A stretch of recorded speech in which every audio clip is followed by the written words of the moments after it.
kulanti wacan daawadayaal waa mar kale iyo muuqaal cusub oo aan kaga hadlayno arrimaha sweetcorn. fadlan intaan warbixinta aan u gudagelin waxaad subscribe saartaa youtube-keeni, like garey, share garey si warbixinada aan idin soo gudbino ay dad badan ay u gaaraan anagana noogu dhiirigeliso kuwo ka xiiso badan in aan idin soo gudbino. maanta waxaan idin wadnaa 4 arrin oo muhiim ah in aad ka ogaato abkan ay Soomaalida ay ku daadatay maalmihii la soo dhaafay.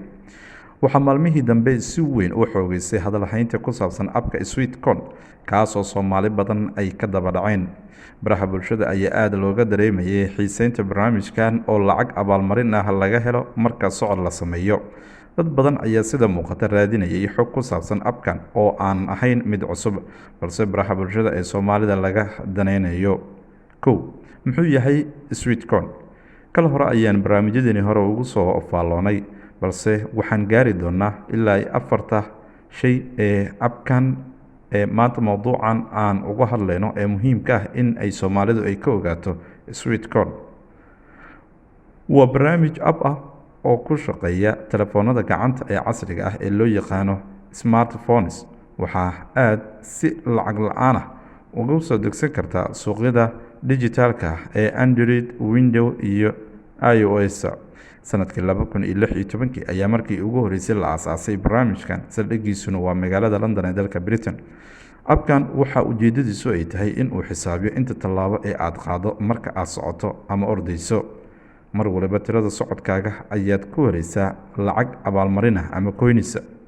jimicsiga uu ka mid yahay socodka ee lagu dhimo miisaanka way adag tahay in la joogteeyo, gaar ahaan marka uusan lahayn wax kugu dhiirigelinaya, balse haddii aad abaalmarin ku helayso waxaa laga yaabaa in uu kuu sahlanaado.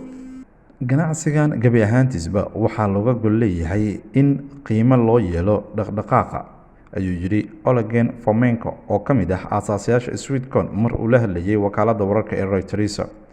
ugu dambeyn, sweetcorn waxa uu hayaa wadada uu qiime ugu yeelan lahaa lacagta giniga Britain, ayuu sii raaciyay hadalkiisa. midka labaad waxa uu yahay faa'iidooyinka abkan sweetcorn uu leeyahay. sida iska cad, abkan sweetcorn waxa uu leeyahay 2 faa'iido oo qof waliba muuqan karta. midda koowaad waa in qofka barnaamijkaasi isticmaala uu sare u qaadayo caafimaadkiisa maadaama uu helayo jimicsi waxtar u ah jirkiisa. tan labaadna waa in laga helayo lacag mar walba ku xidhan dadaalkaaga inta uu gaarsiisan yahay. waa hubaal in labadan arrimood ay sabab u yihiin tirada dadka sii badanaya ee soo degsanaya abkan oo hadda gaaraya ilaa 100 milyan sida lagu sheegay bogga internetka ee sweetcorn.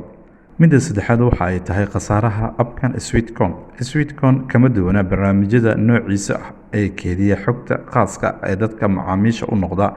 inta badan walaac ayaa laga muujiyay arrintaasi. bogga barnaamijkan ayaa si toosa u caddeynaya in qayb ka tirsan xogtaada ay qaadanayaan si ay mararka qaar kula soo xiriiraan shakhsi ahaan ama ujeedooyin siloon ay u adeegsan karaan. waxaa intaasi dheer in macluumaadkaaga ku jira bogga aad ku leedahay sweetcorn sida sawirkaaga iyo magacaaga uu heli karo qof walba, dibna uu isticmaali karo. mowduucan waxa uu horey u dhaliyay muran xoog leh oo la xiriira shirkadda internetka. hadda waxaa taagan muran la xiriira TikTok oo lagu eedeeyay in uu si sharci darro ah u isticmaalo macluumaadka macaamiisha.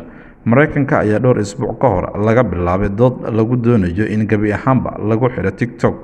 sidoo kale waxaa horey walaac xoogan looga muujinayay halista ka imaan karta barnaamij dhowr ah oo dhowr sano ah ka hor aad loo xiiseynayay oo lagu magacaabo FaceApp. khasaare kale oo barnaamijkan uu leeyahay waa in uu u daran yahay bateriga moobilka uu cimri degdega uu ku ridayo. 4 lacag caddaan ah ma lagala bixi karaa? shaki kuma jiro in sweetcorn uu yahay app si sax ah u shaqeeya oo aan dadka lagu marin habaabinaynin. barnaamijkan marka aad isticmaasho waxa uu kunkii tallaabo uu kasta uu ku xisaabinayaa 0.95 oo ah lacagta gaarka u ah ee loo yaqaano sweetcorn. marka ay lacagta kuu gaarto 10 coin iyo wax ka badan ayaad isticmaali kartaa adigoo ku iibsanaya qalab iyo adeegyo kale. ilaa hadda lacagta sweetcorn ma noqon karto lacag caddaan ah, balse waxa ay ka mid tahay lacagaha dhinaca internetka looga adeegto.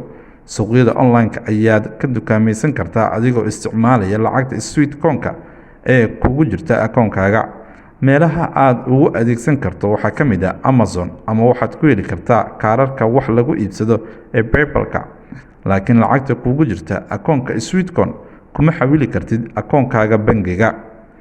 daawade warbixintani haddii aad la socoto ma tahay qof ilaa hadda isticmaalay barnaamijkan Sweetcoin? ilaa hadda ma jiraa qof aad og tahay oo kala baxay lacag caddaan ah barnaamijkan Sweetcoin ee lagu wado bisha September in si aadah amaba ay barnaamijkoodii si rasmi ay ugu dhawaaqaan? fadlan aragtidiina waxaad naloo wadaagi kartaan marka mowduucan aad dhammaysato muuqaalka qaybta hoose.